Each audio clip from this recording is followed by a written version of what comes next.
The Weekly Warp Pipe. What's up, everyone? Welcome back to the Weekly Warp Pipe, a podcast dedicated to retro video games, 80s and 90s toys, and all things nostalgia.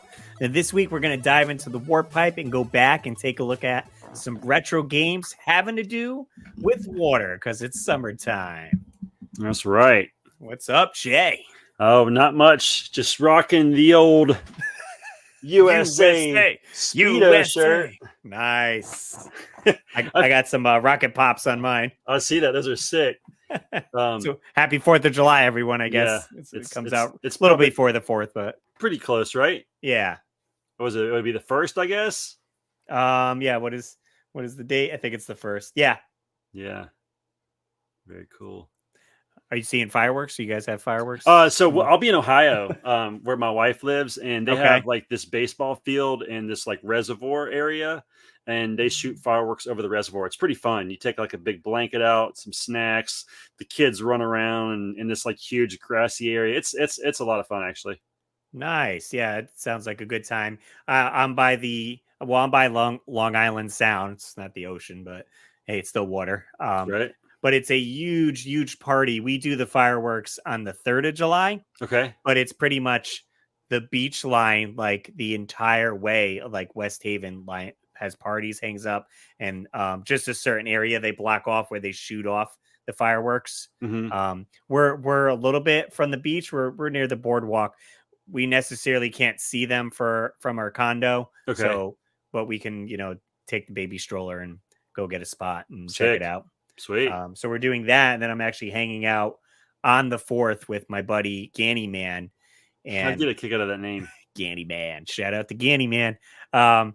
He lives near a lake, and we're taking kayaks onto the lake. We did this, I think, 2 years ago, and the houses around the lake shoot off fireworks, so you're seeing the fireworks show in the kayak on the water. Sounds sick, actually. And it's super awesome. Yeah, I haven't been in the kayak in a while, but I mean, it's a lake, so there's not a lot of waves, so it should be smooth sailing. Oh, yeah. You'll be great.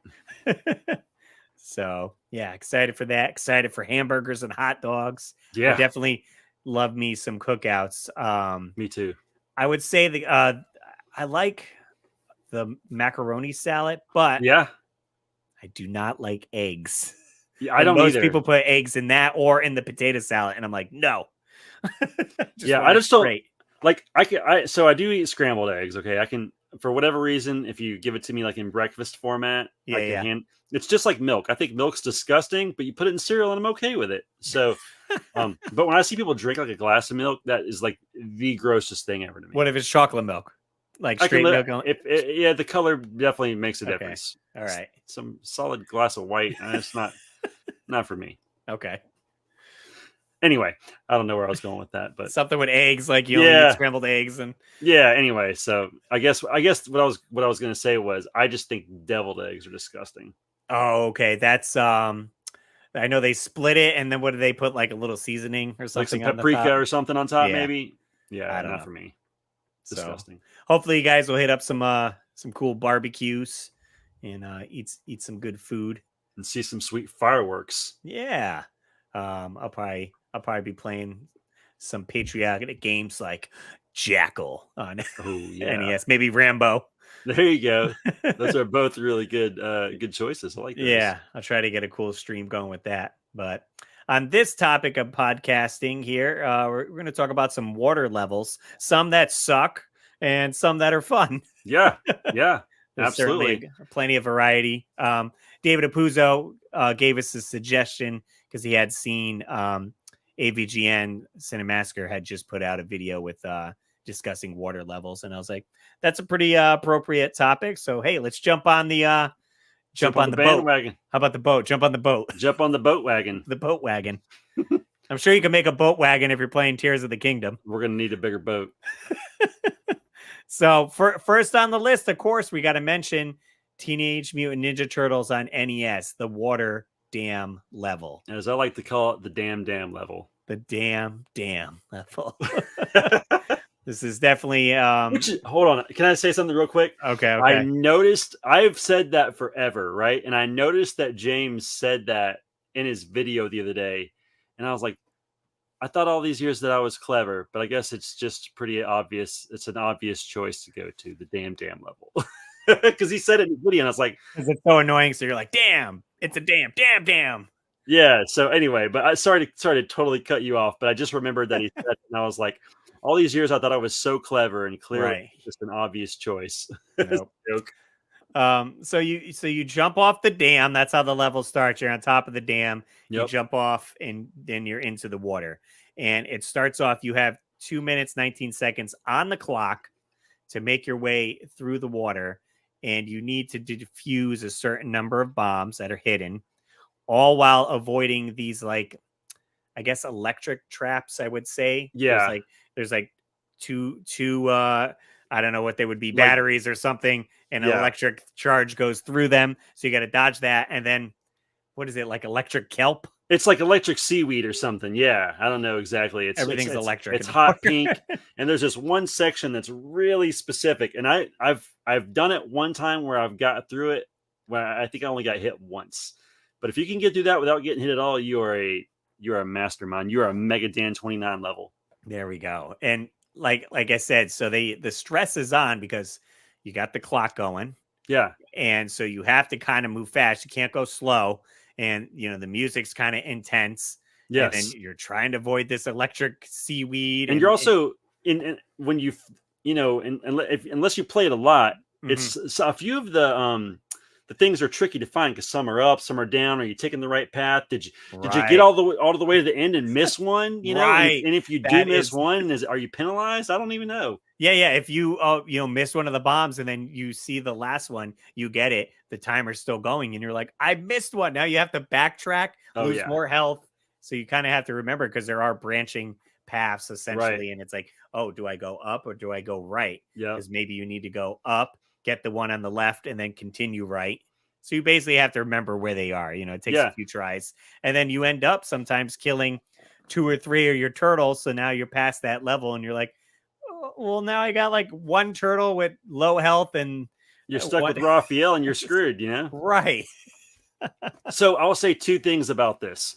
Number one, I just realized that the time limit is 2:19.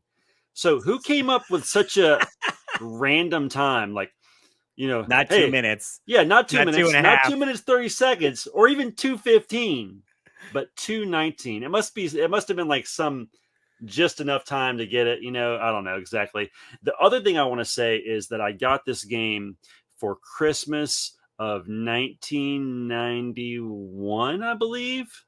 And I opened up the game. I played it for about 24 hours on Christmas Day, and not the complete 24 hours, but I had it. Let's say I had the game for 24 hours. 24 hours, I see.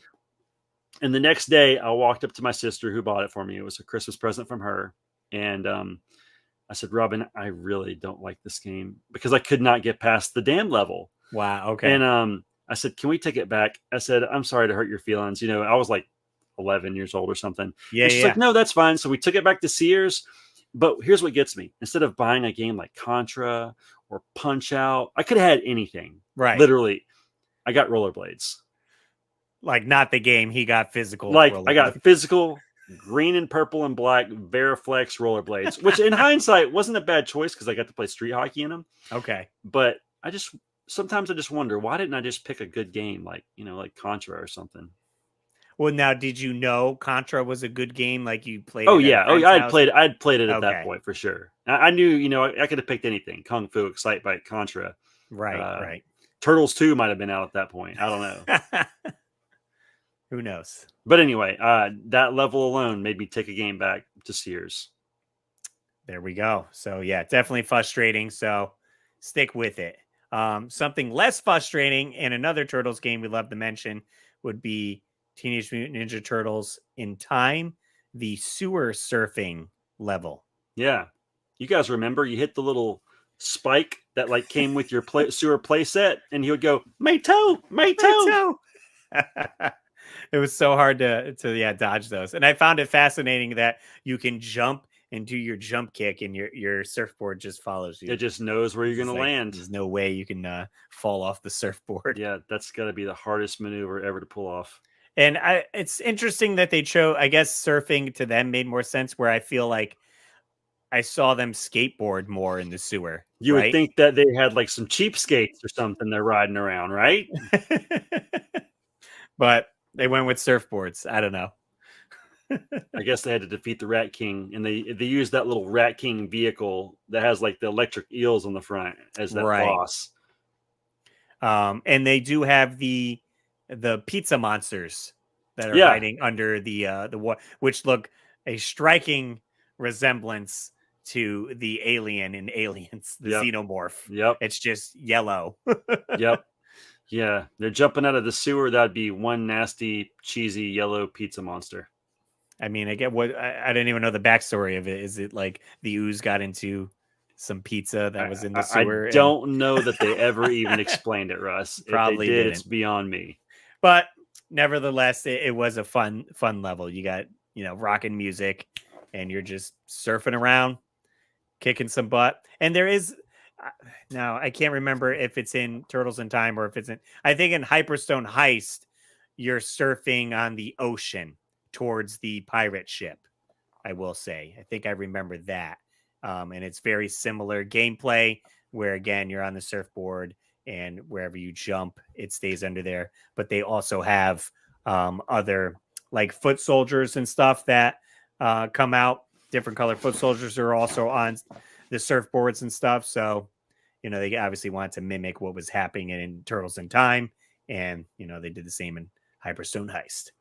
Sorry, some technical difficulties there. I don't know what my camera just did. Jay's back. I'm back. Want to take the next one, Jay? Sure. So Earthworm Jim, the tube race. Oh, yes. So again, with the clock, you're racing against, and then your ship's glass. So like, I guess the top can crack. Yeah, he's in like almost this bubble-ish ship. Okay. And it has rockets where you can move them left to right to kind of move your ship around. And anytime you hit like a rock, you get a crack in the glass. Okay, so you're trying not to break your bubble. Right, but then you're rushed because of the time limit again. So you're trying to go fast, but then you're smashing into stuff, and then if you break it, Jim dies. Oh, poor Jim. And this is multiple sections. So you'll start off, okay, you got 20 seconds. And you'll go through, and it's a very short distance, and you're like, oh, that wasn't bad. Then you're going along the pipes. Then you get to another section where you have to jump in the ship again, but now it's longer, and you got like 3 minutes to get through. And again, it's one of those, remember the path, because you could go a wrong way, that it's a dead end, and now you got to make up time. Sounds like you put a lot of time into this one, more than me, because I barely remember it at all. Yeah, I mean, I had recently, I don't think it was this year, but maybe last year, in one of my past live streams, I did live stream Earthworm Jim 1 and Earthworm Jim 2 when we beat both of them. And I was stuck on this one for like a good while. And I was even using like save states at one point. I'm like, why is this so hard? Yeah. Definitely frustrating, but I guess, they had to throw in a water level. It's with those kind games. of obligatory at this point. Right. And it's like, is it going to be a frustrating one or a fun one? So Earthworm Jim, unfortunately, was a frustrating one. But I think this next one we're going to talk about was fun. Yes. And if nothing else, at least the music was banger. That's right. Of course. Talking about Donkey Kong Country, Coral Capers. Yeah. And the music track is Aquatic Ambience. Yeah. So fun fact about me, I, as great as people think Donkey Kong looked, for whatever reason, I was turned off by it as a child. As Donkey Kong Country? Yeah, and I would use the word child lightly. I was probably a little bit older when it came out. When did that game come out? Later SNES lifespan, 94? Right, 94, 95. Yeah, so I was like 13, 14 years old. And I just remember seeing it play in the middle of Best Buy, because they had this huge TV, and the game section was kind of in the middle of the store, in almost like a circle or octagon shape. But as soon as you walked in, you could see it on the TV. And I don't know, like I wasn't a fan of that more realistic look that Donkey Kong provided. I was still used to the Super Mario cartoony look. Anyway, all that to say, I never played it. I never got it. And a few weeks back, I started playing it at my mom's house. I take my SNES Classic every weekend that I'm there to help my mom out. And I started playing it because I was like, I need to play this. I'm a retro gamer. I got to give this its due. And I got to the water level, and I was like, dude, this music is so good. And I remember I voice messaged Ron from Ron Man Gaming, and I was like, dude, have you ever heard this music? He was like, oh yeah, that's like renowned. Like every gamer knows that music, dude. Are you kidding me? And I felt kind of stupid. I was like, oh, I should have known this. Yeah, I actually ended up so I have, if you guys don't know, I run 4 YouTube channels. So I have the Weekly Warpipe here. We have Russ Lyman. I do food reviews on Snacky Snack Time. And then I had just recently started a channel called 8-Bit Bliss. And it's all video game music. So I haven't uploaded in probably a few months, but I probably have 20, 30 videos on the channel. And I did one where it is the aquatic ambience. It's a 10-hour video on a black screen with ocean waves in the background. So you can use it to fall asleep too. That's amazing. So I did a few variations of that, but other ones I'll have like cool backgrounds with like other music, but this is so calm and relaxing and everyone always talks about it. So I said, why not? Let's try this out. So dude, this is good. Help sleeping, check out 8-Bit Bliss and put on that soothing music. Growl Capers brought to you by Russ Lyman. Yeah. Let's go to the big boy here. I just wrote down Mario water levels because they were in Mario 1, 2, and 3 and Super Mario World as well. Well, 2, there wasn't a distinct one in 2. There was water in 2. I'm trying to think back, and there was no underwater. We had waterfalls. Yeah. We had the I don't know if it would count with the whale stage, with the ice cubes and all that. Yeah. You're not in the water. Right. So maybe not so much Mario 2. But Mario 1, definitely. Yeah. Mario 1, I mean, that music. Who remembers, ducking from bloopers and then them kind of surrounding you and you're like, oh crap, now I'm stuck, It was almost helpful to be small. Yes, yeah. Because then you can just walk across the bottom, Yeah. Just don't get hit or you're starting over. That's it. And for whatever reason, they have like who else was down there? He had the bloopers. Oh, and the Cheap Cheeps. Yeah. And then Mario's like little arm, like how he swims, so funny. And I thought it was great that I don't know how it works, but you can get your fire power up in there and use fire underwater. That's right. It's that hot. And get some of the. I think I swear there was a must have been a Game Theory. If you watch that channel, Game Theory, where I think they talked about Mario's fireball and what it would be, and like a certain type of gas that can burn underwater. Okay. And they went into that, like, I don't know, butane or propane or one of those. Yeah. Bobby Hill would know. I don't know. Yeah, no clue. Hank. Yeah. We'll talk about propane and propane accessories. But Mario 3, get the freaking frog suit. That's how so cool is that? Yeah. I would always get it and like lose it in like 20 seconds. I'm like, why? This is so awesome. Yeah. Like, I love the look of it. And this way you can almost swim like on a grid, like so fast, like instead of having that floating action where you're pressing the B button to swim. With the frog, you're just like bloop, bloop, bloop, bloop. Yeah. Yeah. Zipping around. I have a friend on YouTube. The name of his channel is Underwater Levels, and he has that little frog guy as his little icon, and I randomly see him in hockey chats. So shout out to you. Nice. So what does he do on his YouTube channel? I'm going to be honest and say I don't actually know. I don't know if he actually has a channel or if that just happens to be the name. Oh, true. Maybe he doesn't create content, and that's just what he did there. Yeah. Maybe he posts videos of all underwater channels. Maybe I need to check him out and see if he does anything. Sorry, Underwater Levels. Yeah, so that's a more enjoyable, I'd say, with Mario 3. Then we got Super Mario World. Mm-hmm. You can use the cape right underwater. You can kind of spin. Yeah, spin around. That's pretty close combat though, so I wouldn't chance that. I'd again go with the fire flower. Now, if you have a small Yoshi, you can swim faster as you're until he eats enough fish, or whatever, and then he gets big, and then you kind of, he slows you down at that point. But at least he can eat the fish, right? So he's like a little barrier there. Yep.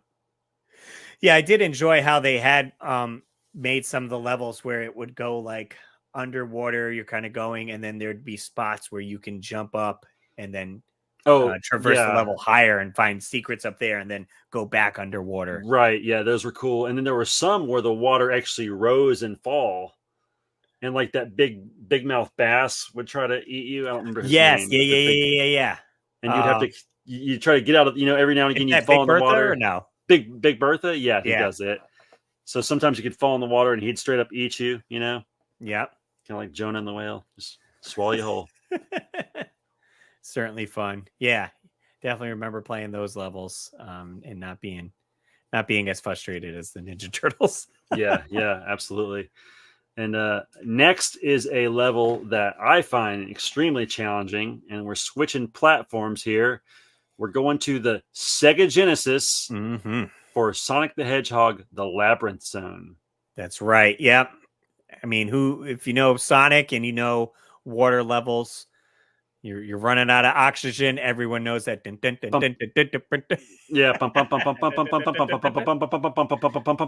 you get the bubble and it goes, and you're like, oh, breathe. You're like, thank God. Thank God for the underwater bubble. Yeah. However, that just continuously produces oxygen underwater. There's this one part in that level where you kind of have to traverse up this cavern, and there's these little arrows that shoot at you and some other stuff probably. And that part in that level is the hardest part, and I always die before I get to the top.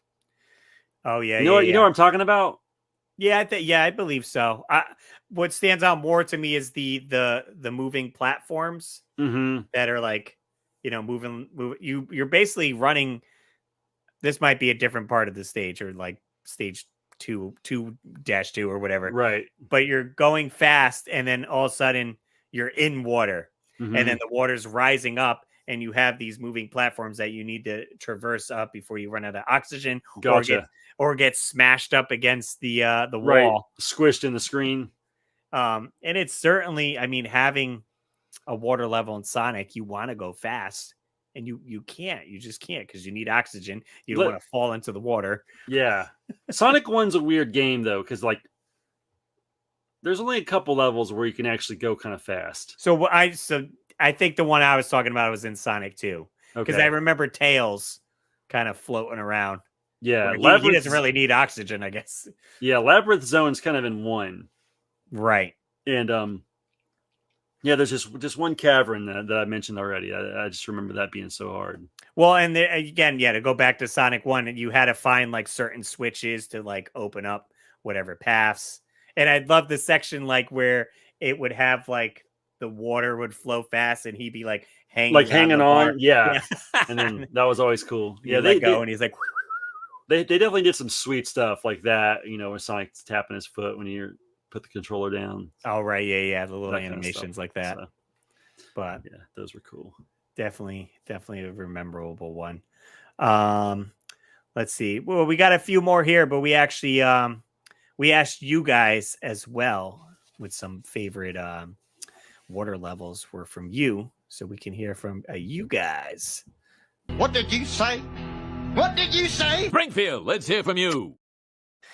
All right, so we put it out onto our YouTube page on water levels, and let's see, we got a few comments here. We got Colby. Love the water levels in Donkey Kong Country. The gameplay was so much fun. If you got Inguardi, the swordfish, I think I'm saying that right, I don't know, to bounce off of any incoming fish or enemies. The music was so beyond relaxing too. Arguably, some of the best music to be included in a video game, in my opinion, came from Donkey Kong Country and Castlevania 2 Simon's Quest.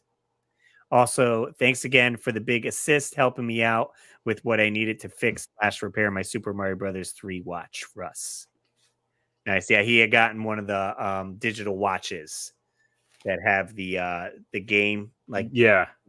And so he was trying to fix it, and he didn't know what battery to order. So I have one So I opened it up. I was like, you got to order this one. There you go. Let's see. We got Tassidini said, I vividly remember being 6 years old in 1988 and having a frustrated meltdown at the Mario Bros. Water level. My mom told me to call my cousin to have him explain it over the phone. He simply told me to keep jumping over and over to swim. My tears then faded and I went on my way. Back in the day with no internet, friends, and family is all we had. That's it.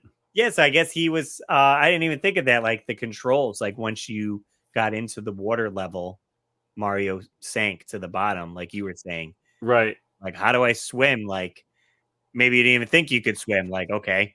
Right. Yeah. Yeah. That's so funny because to me, it just seemed I just figured it out pretty quickly, and I don't remember ever worrying about that. Right. But I could like, see. well, but if you play the rest, right? Yeah. But if you play the rest of the game just hitting forward, then maybe that would be confusing. Like, why am I so slow at the bottom of this? But I don't know. I'm in water, so I'm like, I don't know. I give you a break though because you're 6, but I just unique experience, I guess. Fair enough. All right, and we got one more comment on there. It is the bad guy, Mike Worley. That bleeping TMNT water level. Hated that as a kid, but honestly, it's not so bad now. And that's pretty much my thought on it. As an adult, I can traverse through it fairly easily. As a kid, it was like a nightmare. I said once you get that practice going, then maybe it's a little bit easier. Yeah. If you guys want to follow us on Instagram, it's at the Weekly Warp Pipe. We got a few comments there. This mic is a pipe bomb, says least favorite is TNC's surf design, the surf level. Yeah. And his favorite water level, any in Mario 3 with the frog suit on. There you go. And then he replied to himself and said, runner up for favorite is the serene water levels in Donkey Kong Country. Exactly. Yes, obviously, we have to mention those for sure. And then Scuffy GIF, good old Michael Bennett says, original game. He meant to say Game Boy. So Game Boy, the Mario sub level. Such a blast. Also the sub level in Star Fox 64. Not as fun as the Land Master levels, but still a lot of fun. I'm trying to remember the sub level in Star Fox 64. All I know is that's the only way I want to get in a sub these days. Lordy. But yeah, the Game Boy one was, it's like a shooter, basically. You're in the submarine, little tiny Mario. Yeah. And it's an auto scroller. Super fun. Yeah, I really enjoyed that one there. And then I think we got one on our Facebook page as well. Ooh. So I try to share to all 3 of the social medias there. Water levels. What we got? Aaron says, my favorite water level is from the 7th Colossus in Shadow of the Colossus for the PS2. Amazing level and awesome boss fight. Least favorite would be a toss-up between the Damn level in TMNT for NES and any underwater area in Sonic 2. That music that plays right before you drown still gives me nightmares. Yeah, it's very alarming.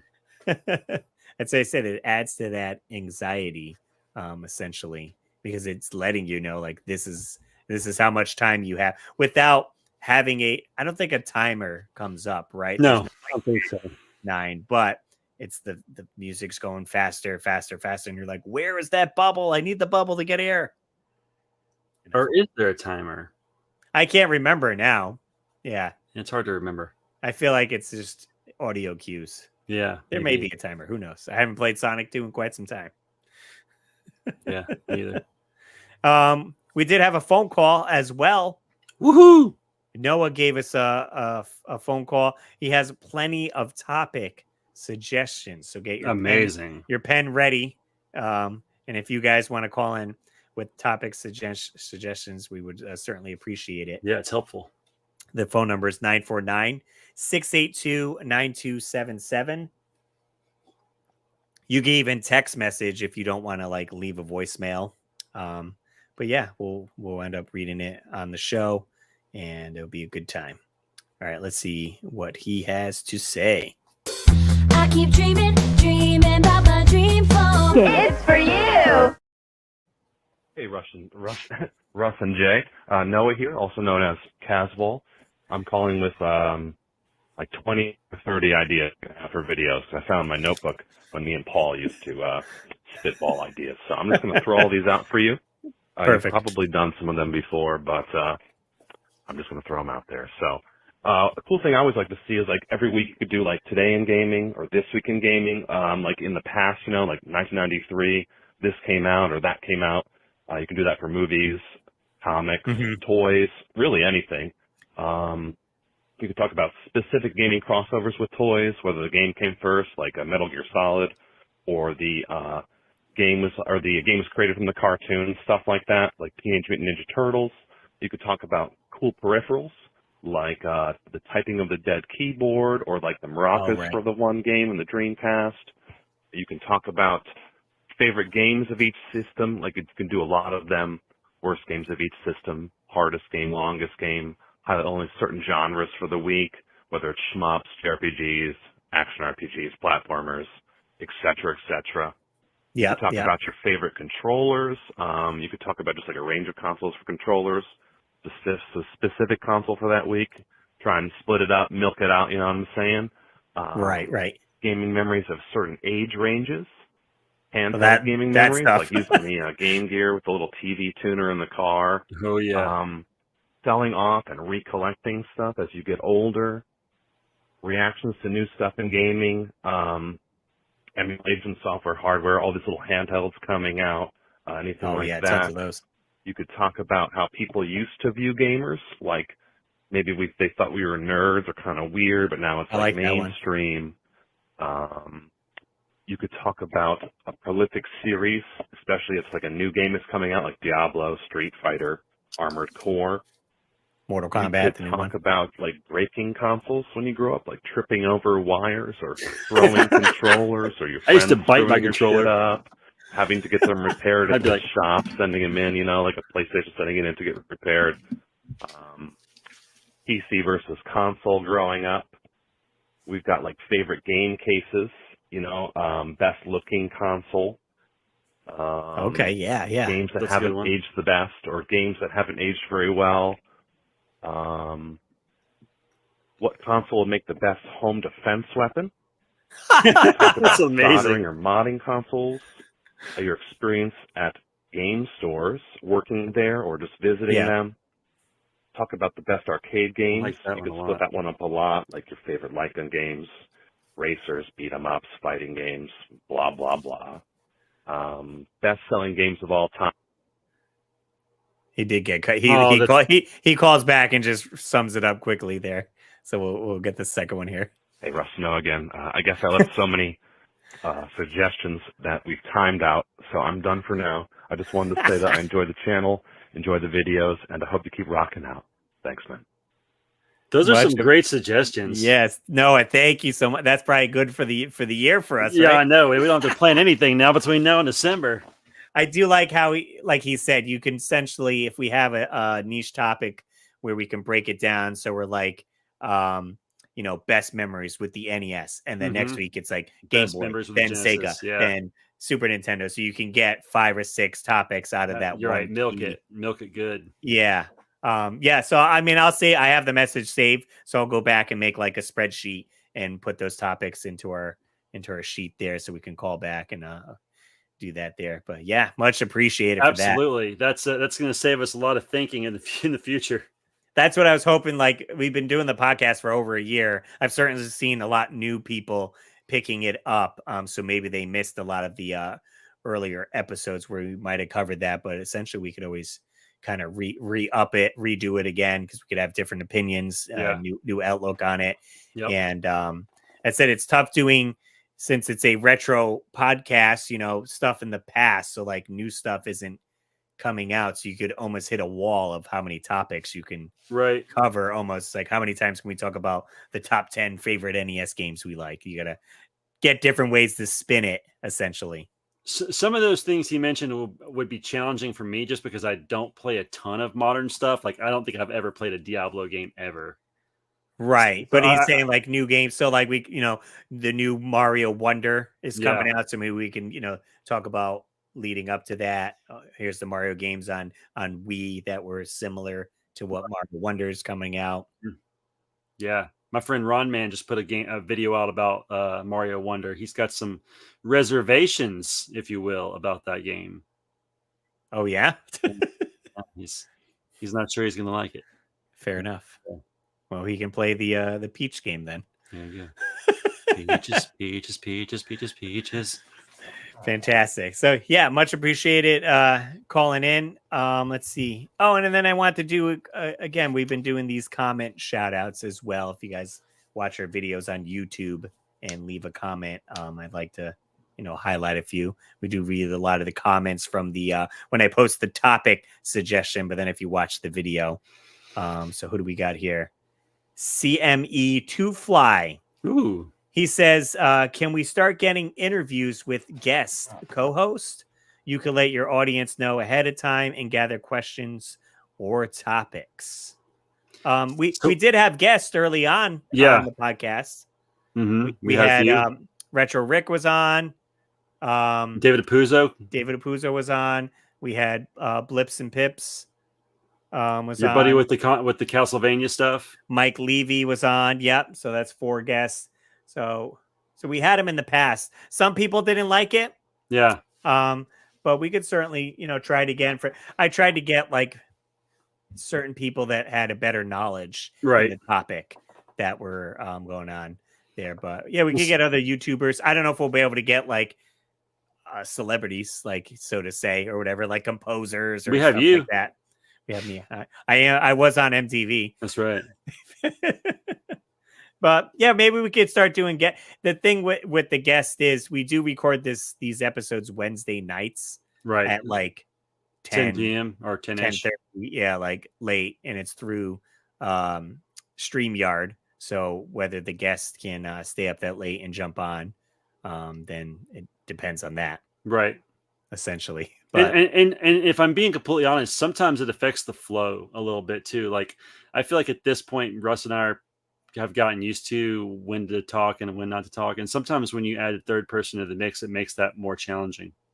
Right. And I think Mega Dan had expressed too, he had mentioned like he likes the flow of just us people tuning in for Russ and Jay. And maybe they don't know the third person. They're like, who's this person? Also, too, then the quality changes. What does this person's microphone or camera look like? So then it's like, oh, it's not consistent to the high quality here at the Weekly Warp. Because in essence, me and Russ have the exact same camera because I copied him. Literally the exact same camera. We both use the Canon M50 DSLR camera. And the white one even. Yep. Because it looks kind of flashy.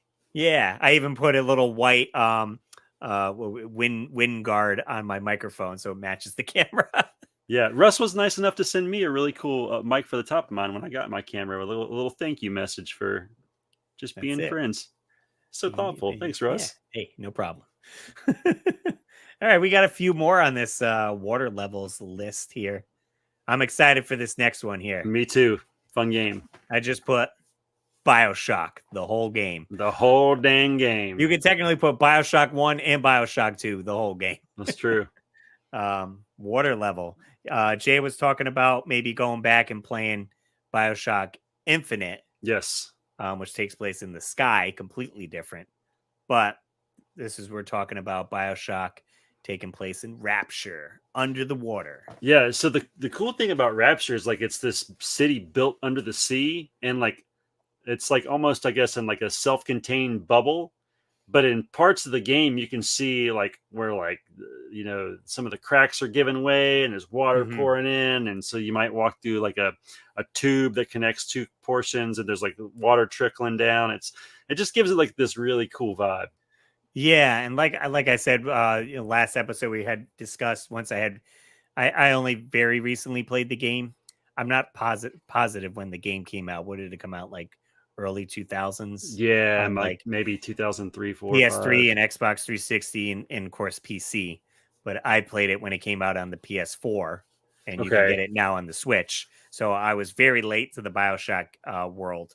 But then once I played it, I was like sucked in, and I watched hundreds of videos of like lore, what was going on, the backstory, and all this. And it's great to learn about. He was basically building that whole world down there and then recruiting people. Mm-hmm.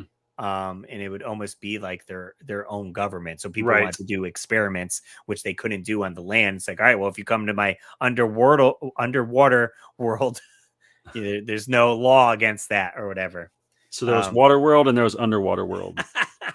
But yeah, I mean, the atmosphere is super cool. It's that kind of 1950s Art Deco, I guess you would describe it. 1950s. Yeah. Was it maybe even earlier? Maybe in 30s, 40s?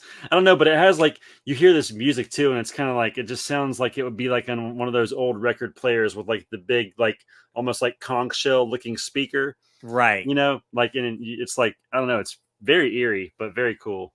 Right. And then of course you have the big daddies creeping around in their like deep dive suit with like a drill. Yeah. So you're like, if you're not well equipped to fight them, you're like, I gotta get out of here. Like, oh my God. Hide quick. Yeah. So it was super cool atmosphere. I had a great time with the game. I live streamed a lot of it. I did play on like an easier mode because I'm like, I never played this. I'm probably not gonna be great at it. So just put it on easier mode and let's just enjoy the gameplay and the story. Yeah, and I feel like some of the people even start to almost like fishy, almost scaly. Right. Like and they're wearing like masks to kind of like hide their faces, They're kind of, it's kind of Well, weird. I'm wondering too. So like, it was, the whole thing is, it was a stable city that has gone astray or whatever. And now it's all dilapidated and people are, killing each other and all this. How are they still getting like supplies and like food down there? And that's a good question. They're still doing. Is it like Lost where they're still dropping food off to the island, automated? Maybe they're scarce and that's why they started killing people, or maybe they're just all coked out on Adam, and then they're basically like walking zombies. Could be. That's a podcast for another day. But BioShock, check it out. Something more lighthearted. Echo the Dolphin. Lighthearted in the sense that it stars a dolphin. However, if you get to the end of the game, which I have beat on Game Gear, which controls way better than the Genesis version, and I'm assuming the Sega CD. Honestly, real quick side note, I think that Echo the Dolphin would have been amazing on like the Master System because in essence, the Game Gear is a Master System. So that'd have been really cool. Yeah. It controlled so well on the Game Gear. Okay. But at the end, it gets dark and you're like, it's actually like aliens and you're going through all these creepy, like almost like a UFO underwater or something type stuff. Like wormholes or something. Yeah, it gets pretty weird at the end. So it gets dark, and all his family's gone. So that's kind of dark. Jeez. So it doesn't stay happy too long. But it's fun to play. You're saying though, it's it's a blast on the Game Gear. I can't say the same for the Genesis. The Genesis controls are really tough. I think it was part of. I didn't know where to go and nor how to control it, like using your Echo, to like bounce off walls or whatever. It definitely has like a Metroid aspect to it where you are kind of lost and you kind of have to find your way around. The Game Gear version is just so much more forgiving with the controls and some of the other stuff, hit detection maybe. If you are a Game Gear fan, I suggest Echo the Dolphin for Game Gear. Sounds good. So check that one out if you want some water levels on the go. Yep. And then speaking of, we did mention Super Metroid Meridia. Oh yeah. Got that epic music playing in the background. The atmosphere is certainly creepy. And then I said, when you first kind of get to the area, you don't have the gravity suit. Oh, you need it. So it's hard to like maneuver because you're getting that like it's like you're in mud. And it's so hard to get onto a platform because you're jumping and you like overshoot it or you land on it and like slide off and you're like, ah!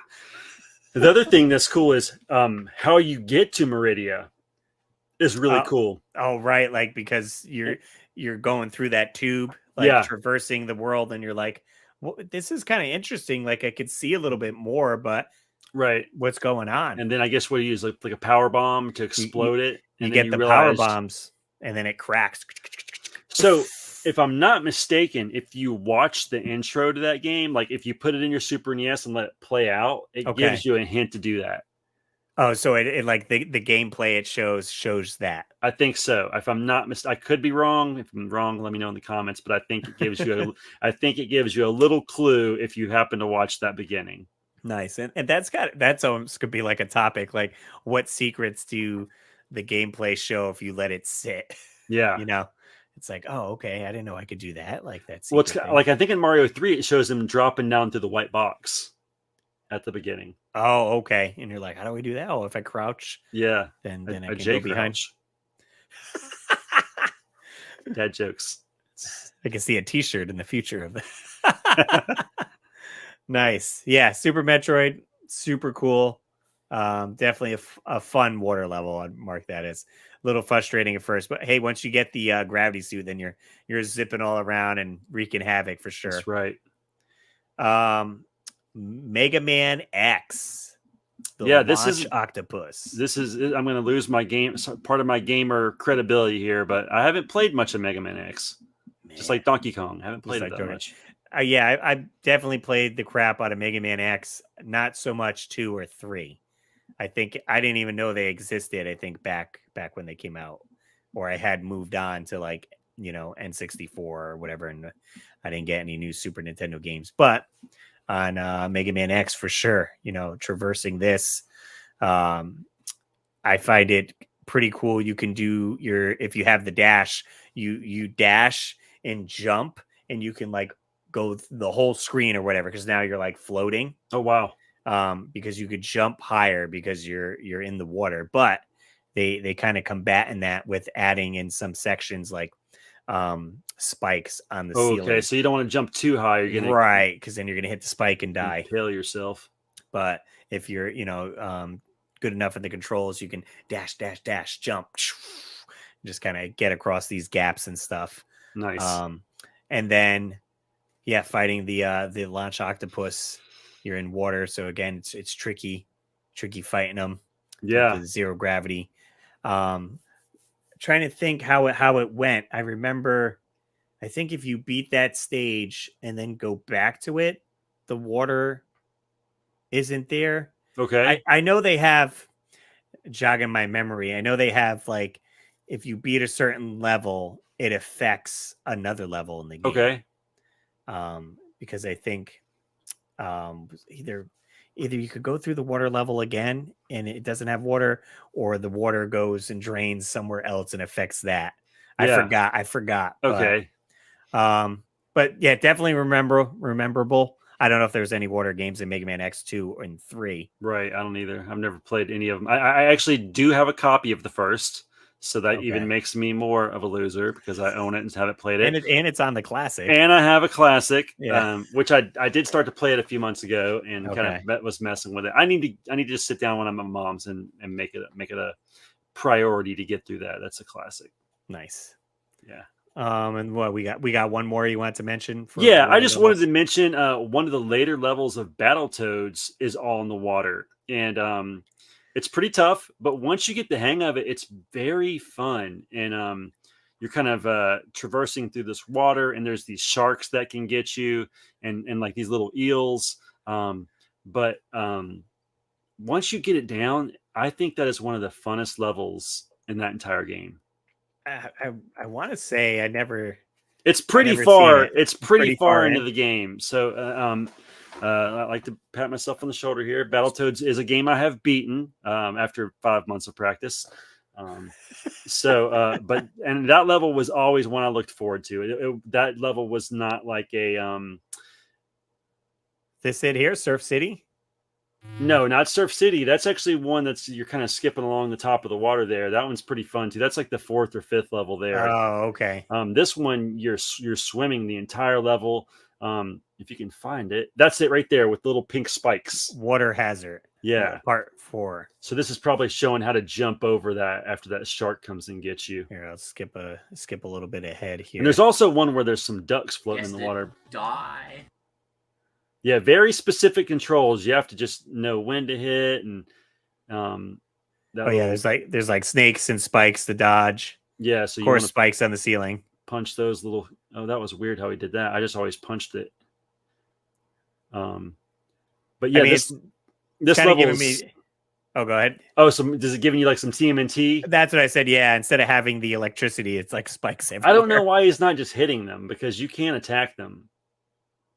I mean, this was uploaded 9 years ago. Okay, so Josh Cal plays. There's the shark. I see, and I had I played this game so much, I had it memorized, so I knew exactly when to punch. See, why didn't you just hit him and move on? I don't know. Who knows? Anyway, I digress. Takes practice. It does a ton, but that level is really fun if you can get there. If you could get that far, put the work in. Put the work in. If you want to see me beat the game, I did. Did I record the whole playthrough? There was a while I did Battletoads updates where I would update you once a month on how far I could get. And so I'm sure at some point you can see me playing that level and how good I actually got at it at the end. And I think there's a video of me beating it as well. And then I know I did a walkthrough because I recorded the entire play of that. What was I going to say? I don't remember. Anyway, you can watch it if you want. Oh, I was just going to forewarn you. There's a lot of swearing because the game pissed me off really bad. as some NES games do. So you might hear some swear words you don't normally hear from the old NES addict. Fair enough. Guys, make sure to check out new episodes every Saturday at 7 a.m. And if you want more of us, we do Warp Pipe Wednesday every Wednesday at 7 a.m. You can check out the weekly warpipe.com for all our episodes, merch. You can pick up mugs, stickers, hats, no hats, t-shirts, pins, magnets. Someone messaged me for something. I don't think we sold any merch yet. Boxer briefs coming soon. Boxer briefs, maybe you guys. I was joking. Imagine. First order, boxer briefs. Who knows? Give us a call if you want to give topic suggestions or tell us how we're doing. 949-682-9277. And you can catch us every week on the weekly Warp Pipe. That's right. Sweet, guys. As always, I'm Russ Lyman, and keep your world fun bit by bit. Have a happy and safe 4th, guys.